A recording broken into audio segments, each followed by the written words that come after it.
பாடியை வாங்கி ஆகிட்டு ஏன்னா ஹாஸ்பிட்டலில் கொண்டு கொடுத்தா நாங்கள்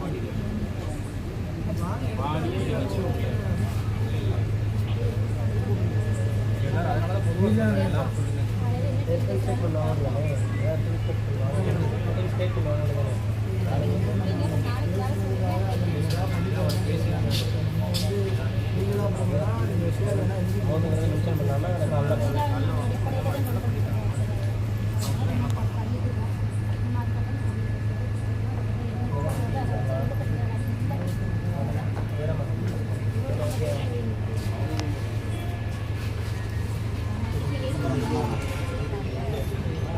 அதனால கொண்டு வரது பேசிக்கிறோம் லாயர் ஒரு சொல்லுவோம் சரியா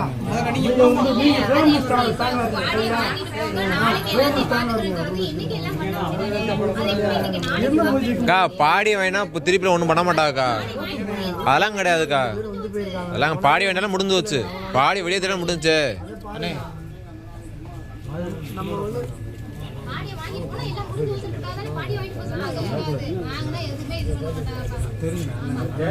எழுதி வாங்கிட்டு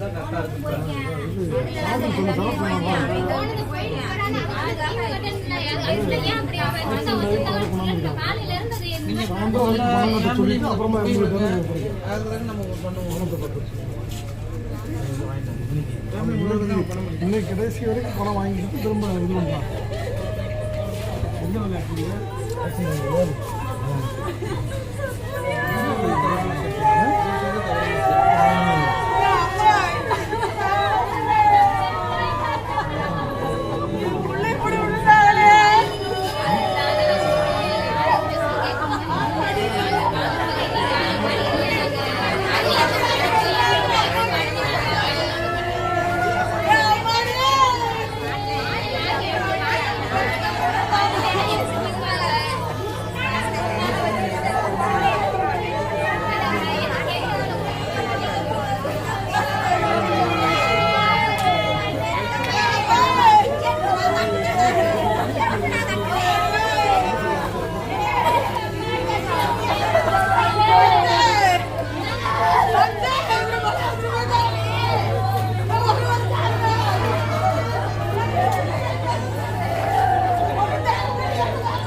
என்ன வைக்க முடியாது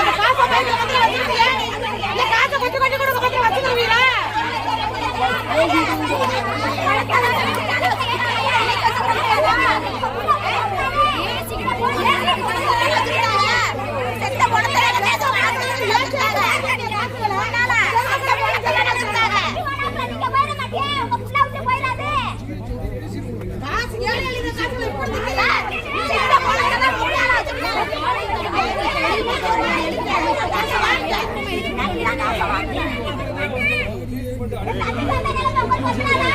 What?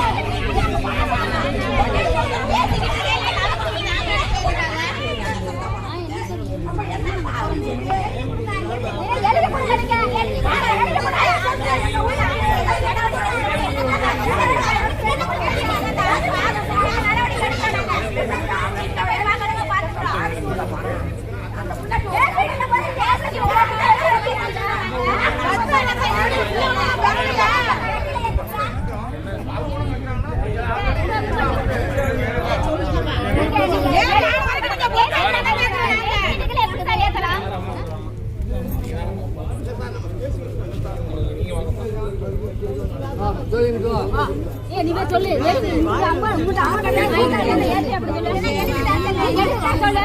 எல்லாரும் பேசுறீங்க, நல்லா பேசுறீங்க. நாங்கள் சொன்னதாக இருந்தால் ஒன்று சொல்லிட்டோம். இதுதான் சுச்சுவேஷனு. இந்த பாடி வந்து எப்படினாலும் போஸ்ட்மார்ட்டம் பண்ணிடுறாங்க. போஸ்ட்மார்ட்டம் பண்ணாமல் அந்த மற்ற விஷயங்கள் சட்டடிகளாக மற்ற விஷயங்கள் ஒரு இறப்புக்கான காரணம் அறியணும். அதனால போஸ்ட்மார்ட்டம் ப்ரைவேட் ஹாஸ்பிட்டலில் பண்ணுவாங்க, கவர்மெண்ட் ஹாஸ்பிட்டலில் பண்ணுவாங்க. ஸோ ப்ரைவேட் ஹாஸ்பிட்டலில் பாடியை வச்சுக்கிறதுனால எந்த ஒரு சட்டம் கிடையாது. நாங்கள் போக என்ன லீகல் ஹெல்ப் இருக்கோ அதை பண்ணுறோம்னு சொல்லுவோம். இல்லை ஒரு சந்தேகம் இருந்தாலும் சொல்லுவாங்க.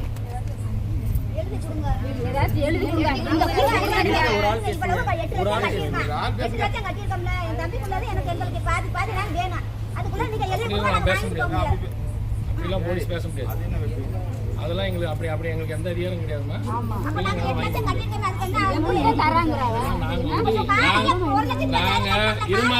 இருங்கம்மா நாங்கள் சட்டப்படி தான் வேலை செய்யணும்.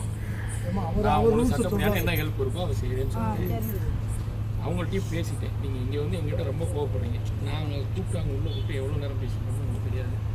நீங்கள் ரொம்ப கோவப்பட்டீங்கன்னா கோவப்படும். உங்களுக்கு கண்டிப்பாக ஆதங்கம் இருந்தால் தப்பு சொல்லுங்கள். ஆனால் இதுதான் சுச்சுவேஷன். நீங்கள் இன்றைக்கி பேசுகிறனாலையோ நீங்கள் இங்கே நிற்கிறதுனாலையோ ஏதோ ஒன்று பெருசாக வந்து நடந்துடும் அப்படின்னு நினச்சிங்கன்னா அது உங்களோட நம்பிக்கையாக தான் இருக்குது. அப்படி எனக்கு நான் சட்டப்படி தான் வேலை செய்ய முடியும். அப்படி ஏதாவது தப்பு இருந்தால் நீங்கள் கம்ப்ளைண்டாக போடுங்க, நான் விசாரிச்சு நடவடிக்கை எடுக்கிறேன்னு போட்டேன். அவ்வளோதான் செய்ய முடியும். ஹாஸ்பிட்டலில் தப்பாக போட்டாங்க. எழுதி கொடுங்க, நாங்கள் பாடி எடுத்துட்டு போறோம்.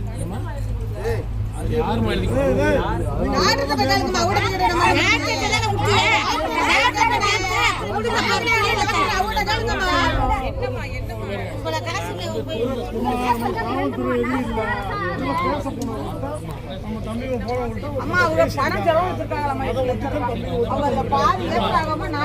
அங்கே இருக்குமா? நம்மளே இது வந்து முதல் நடக்கக்கூடிய இது விஷயம் கிடையாது. எத்தனையோ பேர் நிறைய விஷயங்கள்ல சில பேர் பொழைச்சி வந்துடுவாங்க, சில பேர் பொழைச்சி வர மாட்டாங்க. ஒரு நம்பிக்கையெல்லாம் ஒரு குடும்பத்தில் இருக்குது. சில கூட இருக்க அண்ணன் தம்பி கூட செலவு சில விஷயங்கள் நல்ல விதமாக நடந்து ஒரு சில விஷயம் நடக்காது. இது நம்ம பொதுப்படையாக புரிஞ்சுக்கணும். அது சந்தர்ப்பம் இல்லை சார். நான் சொன்னால் அது சந்தர்ப்பம் அவங்க போசிட்டிவ் அப்படி ஒரு சந்தேகம் இருந்தால் கம்ப்ளைண்ட் கொடுத்துருங்க.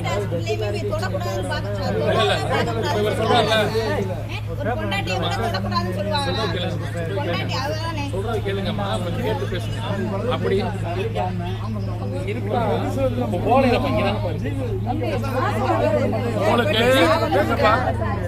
உங்களுக்கு ஏதாவது சந்தேகம் இருந்துச்சு இல்லை நீங்க சொல்லுமா, நீங்களாம் பேசிக்கிட்டே இருந்தா பேசிக்கிட்டே இருங்க.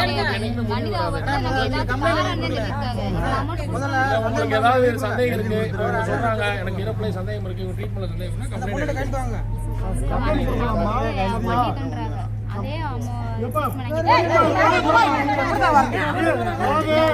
நமக்கு சந்தேகம் இருக்கு, போஸ்ட்மார்ட்டம் பண்ணிக்கிறோம். சரியா, போஸ்ட்மார்ட்டம் பண்ணிக்கிறாங்கன்னா அவங்க காவல்துறை என்ன சொல்றாங்கன்னா இங்க பிரைவேட்ல வச்சுக்கிற முடியாது, ஜிஹெச் கொண்டு போற சார் நம்ம ஜிஹெச் ஒத்துக்கிறோம். அது புரியுதா? இப்போ அவங்க நம்ம ஆஸ்பத்திரி மேல குற்றச்சாட்டு சொல்றோம்ல, அதுக்கு நம்ம ரிட்டர்ன் கம்ப்ளைண்ட் கொடுத்துருவோம் டிஎஸ்பி. சரியா, இதான் இந்த நமக்கான ரூல். இன்னொரு நீங்க பேசுறீங்க இல்ல, அது சரியா கம்ப்ளைண்ட் நீங்க கொடுத்துட்டீங்கன்னா அதுக்கப்புறம் கோர்ட்ல தான் எல்லாம் நடக்கும். நீங்க எதிர்பார்க்கிற பணமோ எதுவுமே உங்களுக்கு வந்து சேராது.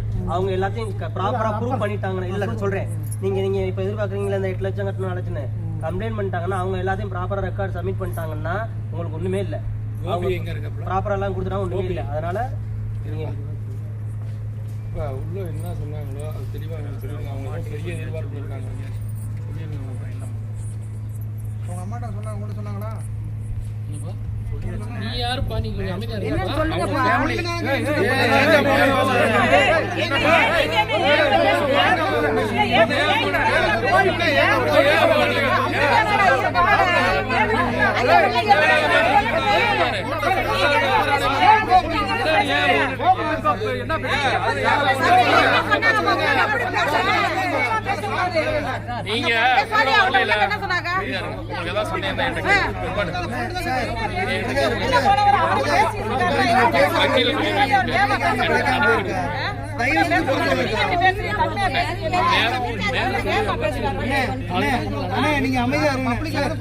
நீங்க அமைதியா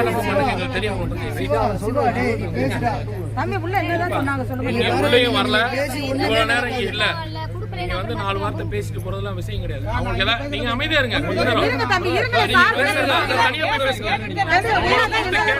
சொல்லுங்க தம்பி, அதை கேட்டா நீங்க பேசுங்க. நீங்க யாருன்னு எனக்கு தெரியாது. நான் ஃபேமிலி மெம்பர்ஸ்ட்ட பேசிட்டேன். நீங்க யாருன்னு எனக்கு தெரியலங்க. நீங்க தனியா போய் பேசுங்க. நீங்க தனியா போய் பேசிக்கங்க. இங்க வந்து பேசிட்டு ஃபேமிலி மெம்பர் இருக்காங்க, ரத்த சொந்தம் இருக்காங்க, ஒய்ஃப் இருக்காங்க, அம்மா இருக்காங்க, பேசிட்டு இருக்காரு. நீங்க இடையில பேசுறீங்க. நீங்க யாரு தம்பி இருக்காரு? மேடம் இருங்க மேடம். சொல்லுங்க தம்பி, அவர் என்ன சொல்றாரு? நீங்க இங்க பேசுறதுனால பிள்ளைக்கு ஒண்ணுமே கிடைக்காது. இல்லம்மா இருங்கம்மா, ஒரு நிமிஷம் இருங்கம்மா. உங்களுக்கு டவுட் தான் அவரே சொல்லிட்டாங்க, கம்ப்ளைண்ட் கொடுங்கன்னு சொல்லிட்டாங்க. இதுக்கு மேல நம்ம என்ன பண்ண முடியும்? கோபி வந்தாப்ல ஒரு பிரச்சனை இல்ல. மறந்து சொல்றாரு. பேசி உங்களுக்கு சம்மந்தமாடா பேசுறது எல்லாத்துக்கும் சம்மந்தம் தானே. வீட்டில் பேசணும் உங்களுக்கு சம்மந்தம் உள்ள வச்சு பேசுறது இல்லை. அப்ப கிளம்புடா. அவங்க சம்மதம்ன்றாங்கல்ல, கிளம்புனா அது கத்திக்கிட்டு இருக்கா? உங்க சம்மதம் அவர் சொல்லிட்டா சரி. மச்சான் வந்து ஒத்துக்கிட்டாங்களா? என்னம்மா சொல்லுமா, நீ கம்மன் நிக்கிறா? கிளம்பு போங்க. வெளியில் போ, வெளியில் போ மாலை.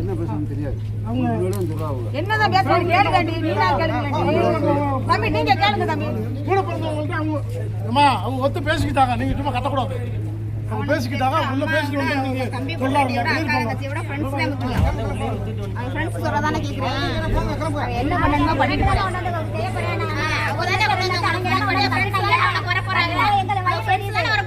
அவங்களே வருவாங்க. கட்டின வந்து தெருவில் நிக்கிறான். நாங்க கட்டின தேடி வந்து நகை என்ன வச்சு கட்டிட்டு வந்தோம், தெருவில் நிக்கிறோம். உனக்கு ஃப்ரெண்ட்ஸ் தான் முக்கியமா வந்து என்னதான் பேசுறாங்க.